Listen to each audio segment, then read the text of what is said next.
Welcome to the kitchen. Today we're going to be making a limey, spicy beef tartare, Mexican style, called Carne Apache.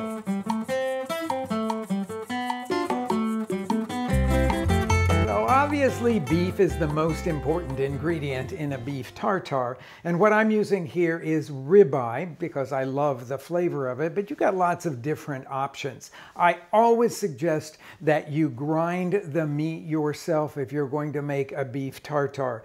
This is ribeye, but you could use tenderloin, you could use anything from the New York strip, you could use sirloin. It's absolutely delicious in this kind of a preparation. But if you're going to grind the meat yourself, you need to freeze it partially. So this is 45 minutes on this tray in the freezer, and it really will firm it completely on the outside, but it won't be frozen on the inside. That is important whether you're going to use a food processor like I am, or if you've got a meat grinder. It'll just grind cleaner. So I'm going to put all of this meat now into the food processor, and it's still, you can hear it clunk in there. It doesn't sound like regular beef would because it's frozen on the outside. Now, because of the size of this processor, I can get it all in there. If yours is smaller, then you'll need to do this in batches.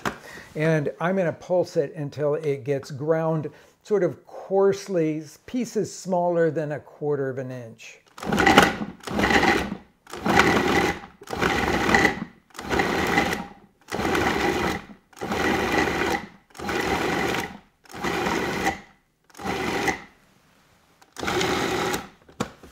So that didn't take very long at all, and everything is really nicely evenly chopped, which is what happens if you will partially freeze it. But we'll put it all into this bowl here, and then we've got to talk about the flavorings. Okay, so in the same bowl of the food processor, I'm going to make the 2 main flavorings that are going to go into this. Now you may think that this dish is somehow a made-up dish and not part of the traditional repertoire, and I'm here to tell you the opposite of that. But you don't find it very often in Mexico unless you hang out at soccer matches. That seems to be where you find it the most. And there will be these guys that are going around with these ice chests that have Carne Apache in it.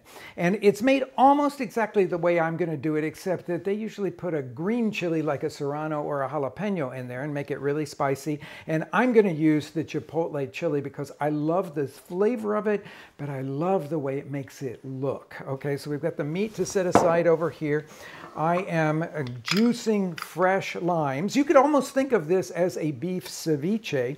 I've got my last lime here to push through here, using the Mexican lime juicer and crushing the lime, turning it inside out. And that should get us right to 2/3 of a cup there. And I'm going to put that into the food processor along with chili. And this may sound like a lot of chili to you, but it's really not in this particular one. I'm going to put 3 of them in here. If you like it really spicy, you'll want to go to 5 of these. That'll be almost a whole can of them. But I'm going to put 3 in here because I think that that's a nice start. That was only 1/2 of one, and that's another 1/2 of a one there. So we will put the top on, and we're going to run that until the chilies have been completely incorporated. Look at the color of that. It's just so beautiful. I'm going to scrape it now into the meat. And with all of this lime juice that you see here going into it, you could imagine that this is almost like a beef ceviche. And in fact, a lot of people would make it that way. They would let the meat marinate with the lime long enough that you would actually cook the meat just the way you cook fish in lime juice when you're making ceviche. I don't like it that way very much because I love beef tartare, but we're just going to mix it in and let it stand for just a few minutes to absorb the seasonings. That's all nicely incorporated. Now, you know, when I said cook, it was like cook with air quotes because it's the lime juice that's actually denaturing the protein the way that heat would, but this doesn't ever go anywhere near the fire. So you can leave it to marinate until it gets that cooked texture to it, or you can do what I do, which is to serve it right away. But not until I've added all of these vegetables in here. I've got to dice some tomato and avocado and red onion and chop up some cilantro for our final little bits.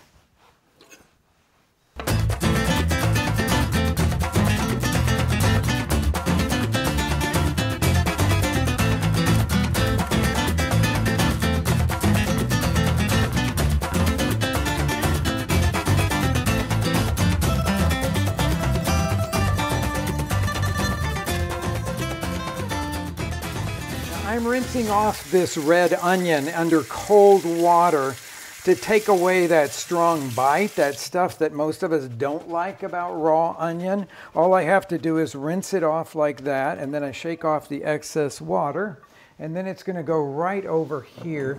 I'm going to combine all the vegetables in this bowl. That other one's not big enough for me to do all of this with, but we'll have the avocado. I like lots of avocado in this. The tomato, and then of course we've got the chopped cilantro. So if you think about sort of classic ceviche, it would have all these same things in it too. So think this is a little bit like a beef ceviche. Now our marinated, I've got cilantro all over my hand there. The marinated chipotle beef with lime. And just mix all of that stuff together, sort of almost like in a folding action here to get all of the vegetables evenly distributed. Okay, everything looks to be evenly distributed now. We have to season this, and it'll surprise you how much salt this will take. It'll take about 1.5 teaspoons of salt. I'm just going to measure that in. But you might want to measure in 1 teaspoon, taste it, and then just go from there. I thought it would take a teaspoon too, but it really does take a little bit more than that to suit my taste. So we'll stir that. I will give it a taste. Let's see where we are here.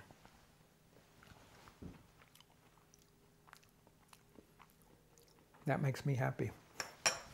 Now I'm going to show you 2 different ways you can serve this. Now if you're going to serve the Carne Apache as a party snack, I suggest you serve it in a small bowl. Maybe keep the rest of it in the refrigerator, but I've nestled this bowl into crushed ice like that so that you can keep this really cold, because I think the Carne Apache is the best when it's super, super cold. And then I like to serve it with chips and let people spoon out a little bit onto the chip. You might want to take a little more cilantro and put that as a garnish on the top like that, just for beauty's sake. Now let me show you a sort of different way of doing it that's appropriate if you're going to serve this as a first course. I'm going to dress this up a little bit by molding some. This is just a biscuit cutter that I have, but you could use a can, like a tuna can, that works, or if you have special ring molds. But I think people love to have this as a little first course for a really nice meal.